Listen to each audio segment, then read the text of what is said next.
Ego is one of those things that everybody talks about, but very few truly understand. For a man, ego is more than just pride. It is tied to his sense of identity, his sense of worth, the picture he paints of himself in his own mind, and the reflection he hopes others see when they look at him.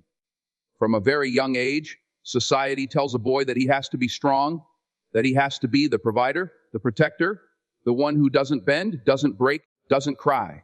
Those messages slowly become part of his ego. They form this shield he carries everywhere, and over time, that shield becomes mistaken for who he really is. When you start to peel that shield back, when someone touches it, questions it, or worse, cracks it, that man often feels as though his whole identity is under attack. Think about it like this: the ego is a mirror, but a fragile one. A confident man can look in that mirror and see his flaws and still stand tall. But a man ruled by his ego, the smallest crack in that mirror feels like the whole image of himself is shattered. That's why when a man's ego gets hurt, you often see reactions that are larger than the situation deserves. He might lash out, get defensive, or shut down completely. It's not because the insult or critique was so great, but because deep down he's equated that challenge to his ego as a challenge to his very being. Understanding this is critical, both for men themselves and for the people around them. When you realize ego is not who you are, but simply how you want to be seen, then you begin to free yourself from its control. Ego is about appearances, about perception, about that external validation we all secretly crave. But the danger is this: when a man's sense of self is built entirely on ego, his identity is fragile, easily broken by the words of others, by failures, by rejection. And when that fragility is exposed, it doesn't just affect him, it affects his relationships, his work, his leadership, even his faith. That's why the first step in growth is recognizing ego for what it is: a mask, not the man. Ego wants recognition, but the soul wants purpose. Ego wants applause, but the heart wants meaning. A man who understands this begins to rise above the trap. He doesn't need every compliment to feel secure, and he doesn't collapse under every criticism. He learns that confidence is quiet, grounded in truth, while ego is loud, always searching for approval. And when you know the difference, you stop letting ego control your emotions, your choices, and your destiny. In the end, understanding ego means understanding yourself. And once you do, you no longer have to live in fear of it being hurt, because you know your true identity is bigger, stronger, and deeper than any fragile image you once held on to. Ego and confidence are often mistaken for one another, but in truth, they couldn't be more different. Ego is fragile, built on the opinions of others, on status, on the temporary applause that comes and goes with circumstances. Confidence, on the other hand, is grounded in truth, in discipline, in faith, in a man's unshakable belief in who he is, whether people cheer for him or not. The trouble begins when a man starts confusing the two. When he mistakes ego for confidence, he believes that as long as people respect him, admire him, or fear him, he is strong. But that strength is an illusion, because the moment that praise disappears, so does his sense of self. Ego demands validation. It says, I am somebody because they said I am, because they see me as powerful, because they didn't challenge me. Confidence whispers, I am somebody because I know who I am, even if no one else sees it. Ego is restless. It's always looking outward, always comparing, always competing. Confidence is steady. It doesn't need to be louder than anyone else, because it understands that real strength doesn't need an audience. When you look at history, at great leaders, thinkers, and achievers, you'll notice that the ones who built their lives on ego eventually crumbled. Why? Because ego makes you defensive. Ego makes you blind to your flaws. Ego stops you from listening, from growing, from admitting when you're wrong. Confidence, however, opens doors. Confidence allows you to accept correction without feeling attacked, to accept failure without feeling defeated, and to accept success without becoming arrogant. For men especially, this difference matters. Society often teaches us to wear our ego like armor, to act like we know it all, to pretend we're never scared, to hide every weakness. But that armor gets heavy. It isolates us. It keeps us from connecting with others on a real level. Confidence doesn't need that armor. A confident man can admit, I don't know, and still stand tall. He can say, I made a mistake, and still be respected, because confidence isn't about perfection. It's about authenticity. This is why ego can be dangerous in relationships, in leadership, in personal growth. If your sense of worth is tied to ego, you'll feel crushed the moment someone doesn't treat you the way you expect. But if your worth is rooted in confidence, in a deeper understanding of yourself, then no insult, no rejection, no failure can take that away from you. Confidence is freedom, ego is a cage.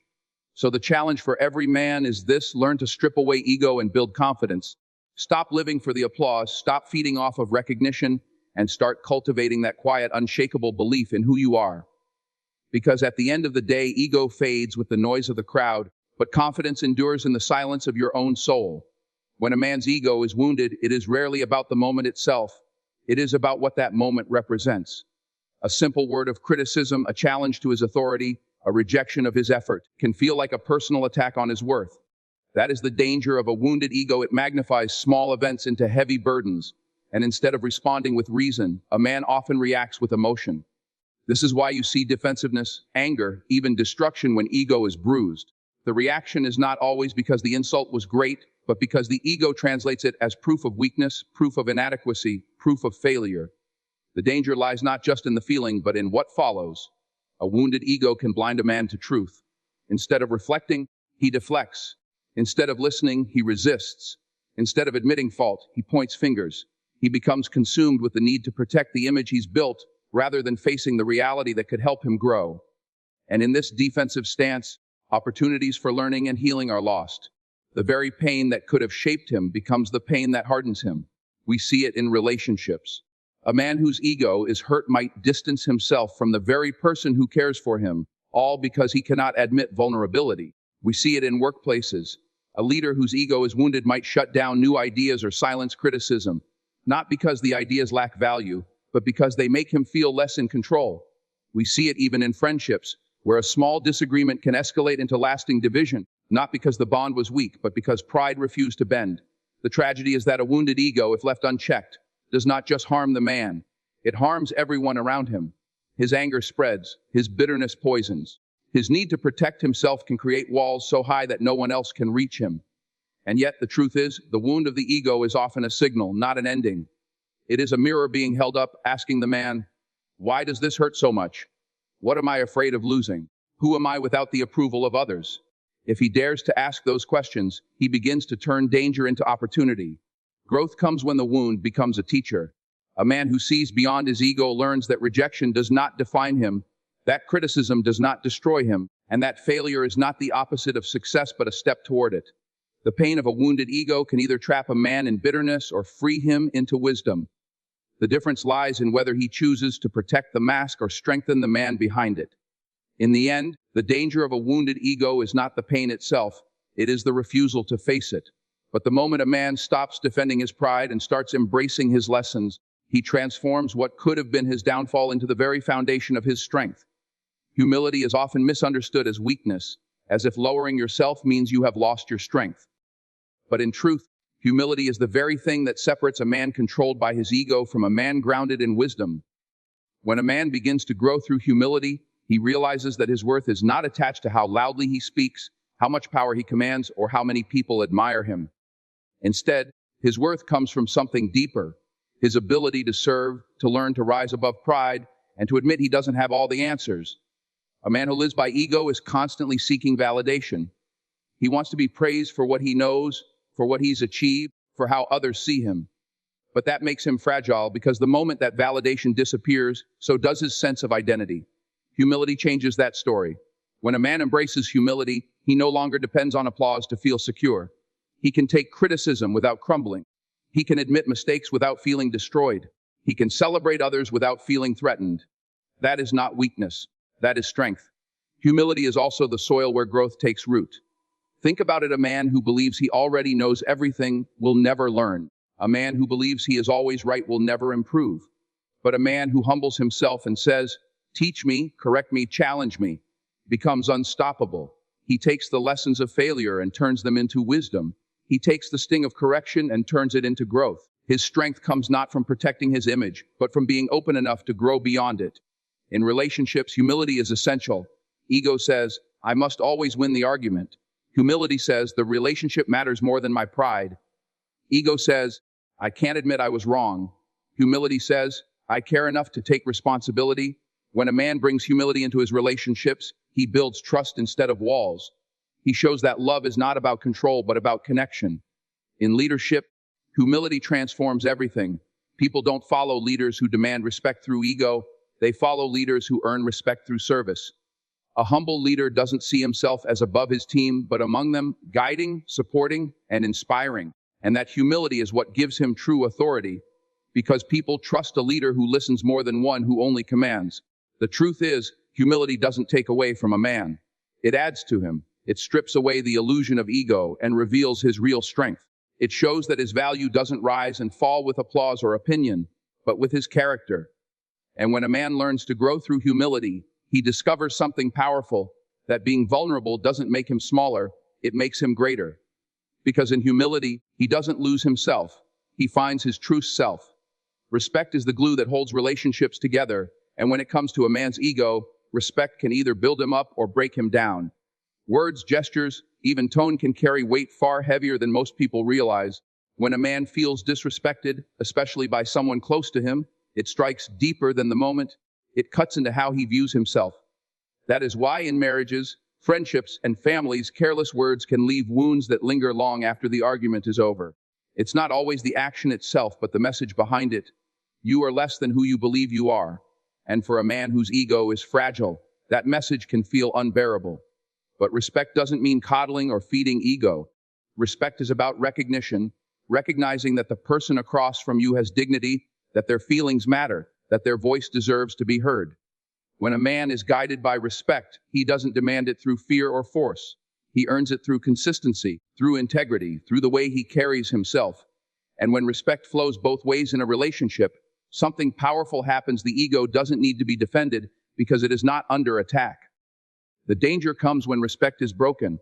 A man who feels constantly belittled, mocked, or dismissed may retreat into silence or explode in anger. Neither response addresses the root issue. It only deepens the divide. That's why communication and empathy are vital.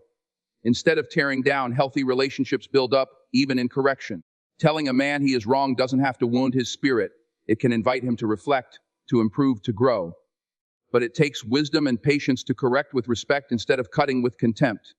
For men themselves, respect must also extend inward. Too many men demand respect from others but fail to respect themselves.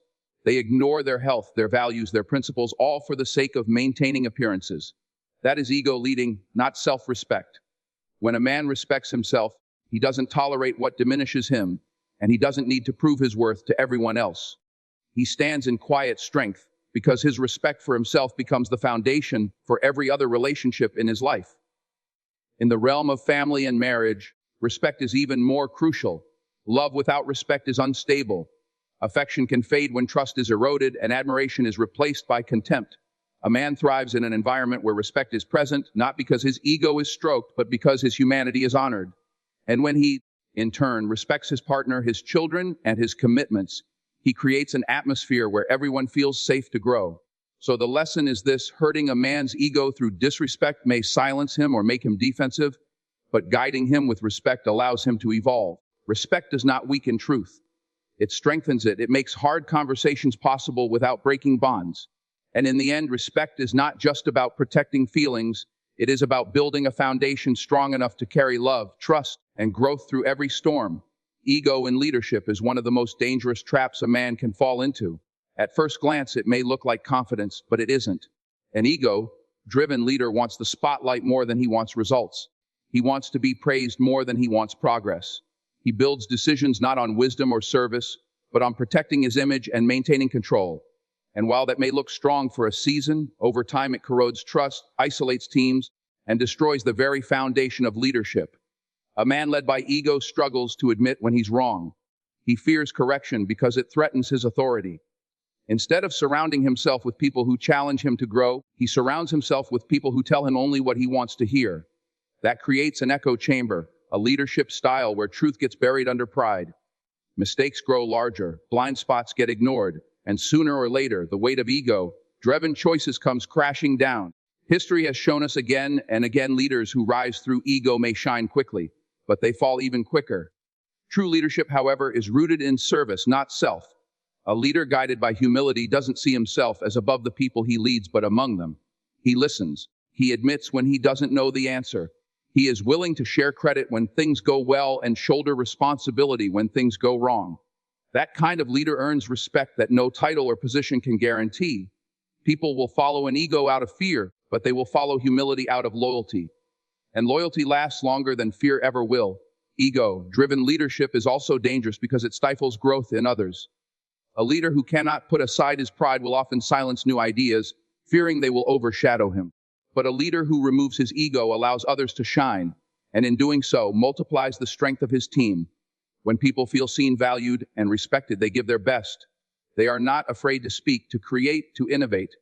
That's how great movements, great companies, and even great families thrive, not under the weight of one man's ego, but under the inspiration of one man's humility. Even in small circles, the principle holds true. In a family, an ego-driven father may demand obedience but fail to earn respect. In a community, an ego-driven voice may dominate conversations but fail to inspire action. The difference is clear. Ego demands, humility invites. Ego isolates, humility unites. A leader who sets aside ego does not lose authority, he strengthens it. People recognize authenticity. They trust the man who admits fault more than the man who pretends he has none. They follow the leader who listens more than the one who shouts the loudest. In the end, leadership is not about how high you stand, but how deeply you serve. And when a man leads without ego, he doesn't just leave a position behind, he leaves a legacy. When a man's ego is challenged, he is faced with a choice. He can allow that pain to control him, or he can use it as fuel to rise higher. Most of the time, the sting of a bruised ego feels personal. It feels like rejection, like failure, like an attack on his very identity. That's why many men lash out, shut down, or retreat when their pride is hurt. But hidden in that pain is an opportunity, an invitation to grow, to reflect, and to transform weakness into strength. Turning pain into power begins with perspective.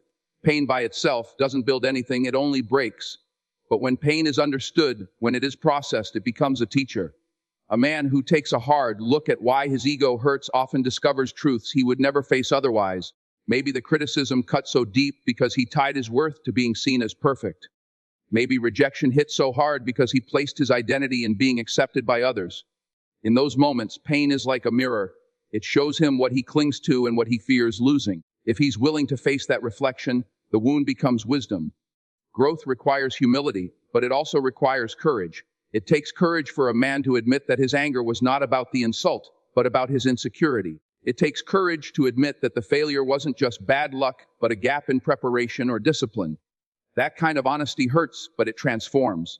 Because once a man sees the real source of his pain, he can do something about it. He can grow stronger, wiser, and more grounded. History is full of men who turned ego wounds into fuel for greatness. Athletes who turned doubt into discipline. Leaders who turned criticism into strategy. Creators who turned rejection into motivation. What separates them from others is not that their egos were never hurt, but that they refused to let those wounds define them. They saw the sting as a signal, not a sentence. In everyday life, the same principle applies. A man overlooked at work can either sink into bitterness or use the experience to sharpen his skill. A man corrected in a relationship can either harden in pride or soften into growth. The choice is always there, to let pain shrink you or to let it shape you. Turning pain into power does not mean ignoring the hurt or pretending it doesn't exist. It means feeling it fully, then channeling it into something higher. It means asking, what is this pain teaching me? How can I use it to become a better man, a better partner, a better leader? When that question is asked with honesty, pain stops being an enemy and becomes an ally. At the end of the day, a hurt ego is not the end of a man. It is the beginning of a stronger one. The real power lies not in avoiding pain, but in transforming it. Because when a man learns to turn pain into power, he no longer fears challenges, criticism, or rejection. He knows that every bruise can be built into a blessing, every wound into wisdom, and every setback into the strength that carries him forward. True strength has never been about how loudly a man can speak, how firmly he can stand, or how much he can dominate a room. True strength is something deeper, quieter, and harder to build. It is not found in protecting the ego at all costs. It is found in the courage to be vulnerable, to listen, to admit flaws, and to rise above pride. The world often teaches men that strength is about never bending, never showing weakness, never backing down. But that is not strength. That is fear disguised as pride. A man who cannot bend eventually breaks, while a man who can humble himself grows unshakable. True manhood is revealed in moments when ego is not in control. A man who refuses to be guided by ego can take correction without crumbling, can face failure without being destroyed, and can hear another person's voice without feeling threatened. That requires more courage than raising your voice or throwing your weight around. It requires the courage to silence ego and let character speak. Character doesn't need to be announced. It shows itself in action, in patience, in how you treat people when no one is watching. Listening, for example, is a mark of true strength. Ego always wants the last word, but strength knows when to be silent. Strength listens not because it is weak, but because it values truth over pride. Vulnerability is another mark. It takes far more courage to admit, I need help, or I was wrong, than to pretend you are invincible. That kind of vulnerability doesn't shrink a man, it expands him. It makes him human, relatable, and trustworthy. Pride builds walls, but vulnerability builds bridges. In relationships, this kind of strength is the difference between connection and division. Ego says, I must always be right. True strength says, this bond matters more than my pride. Ego says, respect me or else. True strength says, I will respect you even when we disagree. In leadership, it is the same. Ego-driven leaders demand loyalty, but men of strength inspire it. They don't need to push others down to feel tall. Their character makes others want to stand with them. What's powerful is that true strength doesn't disappear when applause stops or when challenges come. A man rooted in ego falls apart when no one is watching. But a man rooted in true strength remains steady because his foundation is not built on pride but on principle. He knows that storms don't destroy him, they reveal him.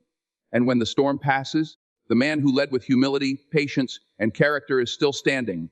The lesson is simple but not easy. Real strength is not in how you protect your ego, but in how you rise above it. Any man can be proud, but it takes a strong man to be humble. Any man can demand respect, but it takes a stronger one to give it first. And any man can appear powerful, but only the one who lives with courage, vulnerability, and wisdom can truly be powerful. That is the mark of true strength. When we put it all together, one truth becomes clear. A man's ego can either be his greatest weakness or his greatest teacher. Ego is fragile, built on perception, on validation, on how others see us. Confidence, on the other hand, is steady, built on faith, discipline, and truth. And when ego is hurt, it often feels like the end of the world. But really, it is an invitation. It is an opportunity to grow in humility, to practice respect, to lead with character, and to discover strength that runs deeper than pride. The danger of a wounded ego is real. It can make a man defensive, angry, or blind.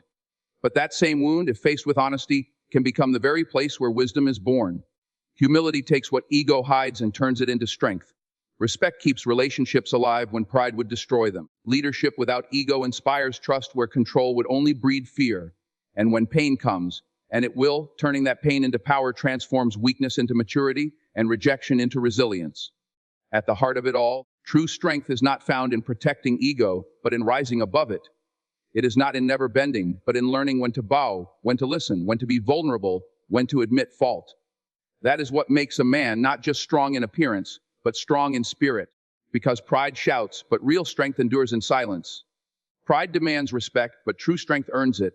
Pride builds walls, but true strength builds bridges. So when you hurt a man's ego, know this: it does not have to be his downfall. It can be his turning point. It can be the spark that teaches him the difference between looking strong and being strong. And when a man learns that lesson, he is no longer ruled by ego.